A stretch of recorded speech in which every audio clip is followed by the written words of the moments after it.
hear about what's going on in the gas station? What's that?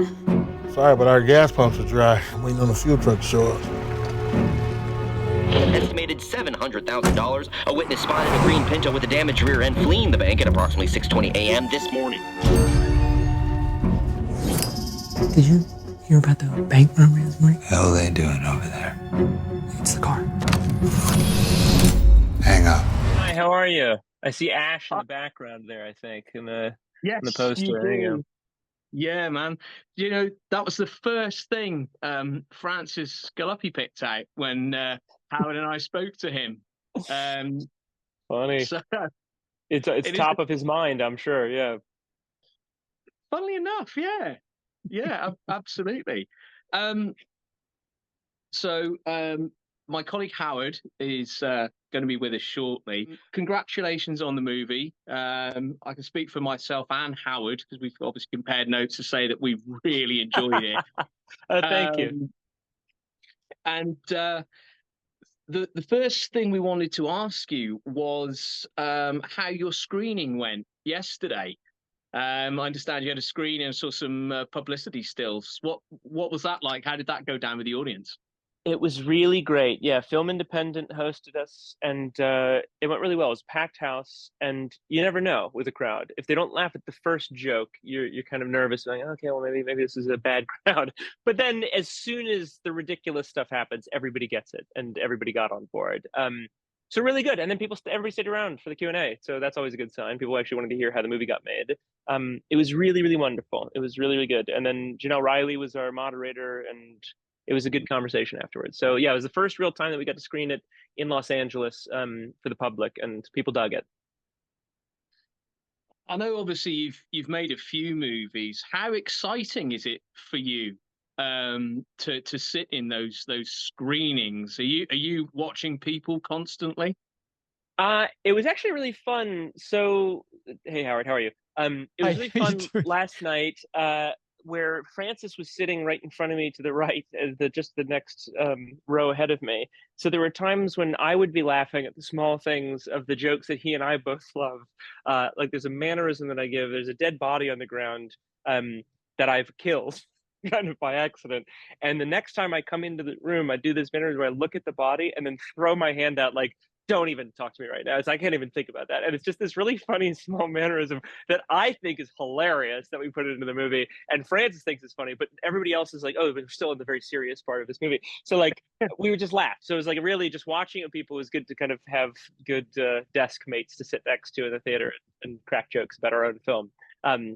So yeah, it's really good and fulfilling to hear the jokes working and to hear the gasps and the tension of people like, oh my God, like that's always a lot of fun to rile up a crowd. But really getting to watch it with the people that worked really hard and sweated in this Palmdale location is always very fulfilling.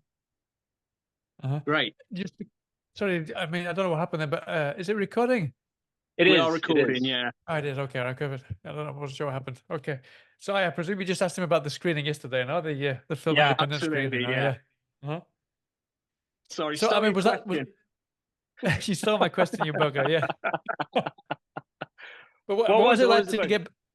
What was it like to be? What was it like to get back with all the? I mean, I said to Francis the other day that it was like a horror fan's wet dream. This cast. So what was it like to get back with all those guys yesterday?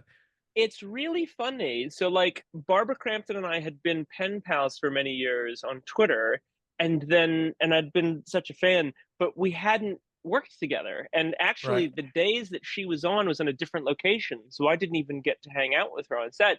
So really got to meet her for the first time at the Fangoria Chainsaw Awards. She was presenting, I was presenting. And then we got to hang out, every time that we have a screening that we're both in town for.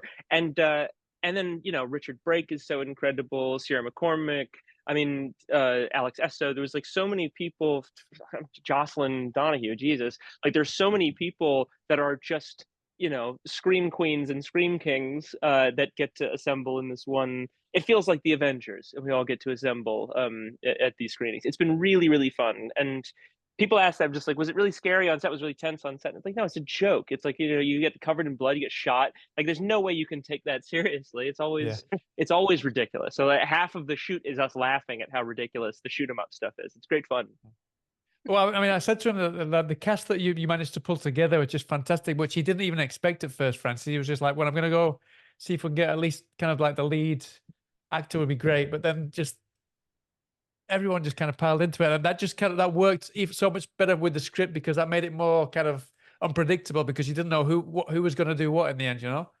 Yeah, it's really difficult when you're putting together a film where, like, you know, the old adage is, if I had eggs, I'd make ham and eggs if I had ham, where it's like you kind of, it's always a catch-22. You need this thing to move ahead. And then Richard Brake signed on, and then I think he might have been first. And then he wrote it, Francis wrote it for Jocelyn. And so she was enamored, was like, oh, this is such a lovely gesture. Someone write this thing for me. And then I think she signed on. And then I signed on. I think we were the first three, and then after that, people were like, "Oh, this is going to be ridiculous. This is going to be a big thing." And so it was much easier after the ball started moving. People are always far more likely to jump onto a moving train, as they say. And then it was just a spoil of riches. We had so many people. Faison Love, we had Gene Jones. You know, there's so many people that make up the cast of this movie that are so rich. It feels like a Norman Rockwell painting with these characters. It's really, really wonderful. And yeah, we're very lucky. And every day, the actors felt very lucky to be able to work with each other. Ashley, ask one of your questions now, please. Not mine. Sure. Speaking of kind of being spoiled a little bit, the characters here are wonderfully written, and some of the things that I liked, you were mentioning like a little hand gesture earlier, was just little hints about your character, he's obviously kind of, you know, on this journey to try and be a better person. And there's little things like moving the ashtray off the table and, you know, seeing the cigarette I'm glad case, you caught that. you know? Nobody catches that. I'm very glad you caught that. And it was wonderful little bits like that. As an actor, when you're reading that on the script, did you sit back and go, well, he's made it easy for me? Or was there still a little bit more character that you brought to it? Yeah, so it's also production design. Like Charlie comes in and Charlie Texter, our production designer, brought in the ashtrays. It's like it was basically a desolate set. All these things had to be moved in. There's no electricity in this place unless you pay to have it turned on with a generator. There's no running water. It's really in the middle of nowhere. It looks like a fancy diner. It's actually just in the middle of the desert. So the ashtray bit, I think it was just the physicality of doing the scene of like, if the whole point in the script is that I leave and I have smoke a cigarette after the kerfuffle, that I need a cigarette, it'd be cool if I was quitting, and I didn't want to have that on the table. So it's stuff that we find in the direction of the film when you're rehearsing. Small things like that I think every character brought to it. Like, you know, so many of the actresses were able to advise on their wardrobe. I know Sierra McCormick, her mother used to dress like this, or she had aunts that dressed like that with the big hair in Texas and the outfits of this era. And then Jocelyn Donahue helped to pick the apron, the outfit that she wore, because it's almost identical to an outfit that her mother wore when she was a waitress during this time. So like everybody had their own small quirks, the Zippo lighters versus a Bic. There's a million little things that go into the foundation of the film that you only get from physicalizing it. But so much of it was in the script. I mean, I felt very lucky to just be an actor in this one. Yeah, definitely. Yeah. It was so lovely to watch you all. Oh, thank you. No, it's great. I mean, we were talking to Francis as well about why specifically he chose kind of like one of the protagonists to be a knife salesman. And he said that he's got kind of like a long family history, believe it or not, with knife salesmen coming to the house and stuff like that. So I imagine you brainstormed quite a bit with him, or have you got a long history yourself as well with knives? No. I was very new to the subject. I had to research a lot of it on YouTube. Like there was a lot of YouTube like videos of that kind of like, you know, I guess like QVC style knife salesman stuff, and looking up interviews with people that had done it. But like, I'm supposed to be a very bad knife salesman, so like part of me was just like researching bad sales techniques and then bombing out. And there's so many things that I was able to bring to that too. Like there's a scene where I like finally get to hold people hostage, and I'm really bad at it, and I'm trying to like sell them on this idea of taking some money and like listening to me. No, don't call the cops. And they don't buy it for a second because I'm a coward, and it kind of shines through. So really, so much of the work was working with Francis to like how ridiculous I can do it, how bad I can be at my job, and what that says about this character. Listen, they're giving us a wrap in 2 minutes. So Ashley, I'll give you the final word. Thank you. I know you share a lot in common with Francis. You're both multi-hyphenate filmmakers, but you've also got a shared love of music. I believe you're a composer, Jim, and obviously Francis told us a little bit about being in a band and stuff. Did you guys sort of really click very quickly, or on and off set, and maybe have a little bit of a shorthand advantage over some of the other cast? I mean, with music, Francis started in music. Francis was a drummer, and so much of his directing is tempo. It's like where the audience is going to be on this roller coaster. It has to fit into this sequence, not just in this scene.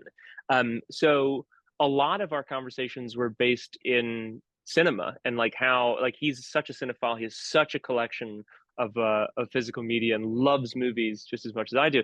So there are times when we're shooting something, and instead of necessarily talking about the music in the scene, we're talking about funny games. We're talking about what it's like to have a realistic hostage situation. There's so much of our conversation on and off set is the tapestry of movies, because it's the shared language, the shared culture that we have, the heritage that we have of being cinephiles.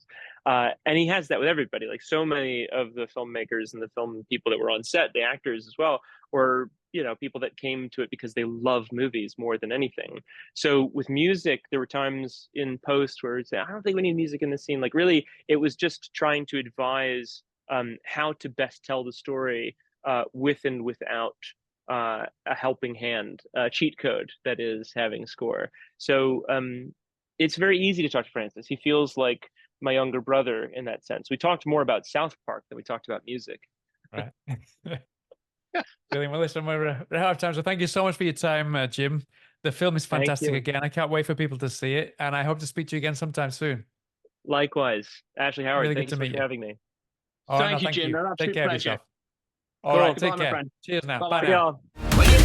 You're so smart. I'm not the bad guy, okay? Do it already, darling. What's the plan now? What? You may not always like it, but it just turns out that way. You learn something new.